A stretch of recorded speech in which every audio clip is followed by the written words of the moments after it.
大家好，我係 Terence。好記得咧，自己第一次入電台做呢一個時事評論咧，就差不多係30年前。當其時咧，自己就喺多倫多大學咧就讀緊博士嘅，主修經濟。咁我記得咧，當其時電台嘅前輩咧就教我點樣為之係一個好嘅經濟評論咧，就一定要正反兩面咧都講晒出嚟，保持中立持平。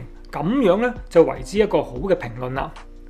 但係過去幾年咧，好多朋友咧都勸我，佢話 Terence 你呢一種嘅評論方法過時㗎啦，而家全個社會咧就已經站晒邊㗎啦。所以如果我係各打50大板嘅話咧，就即係兩邊都不是人，兩邊都視你為敵人，咁邊度有人聽你呢？咁所以過去幾年咧，其實我自己咧都不斷思考嘅，即係點解呢個社會會變成咁樣嘅呢？越嚟越兩極嘅呢？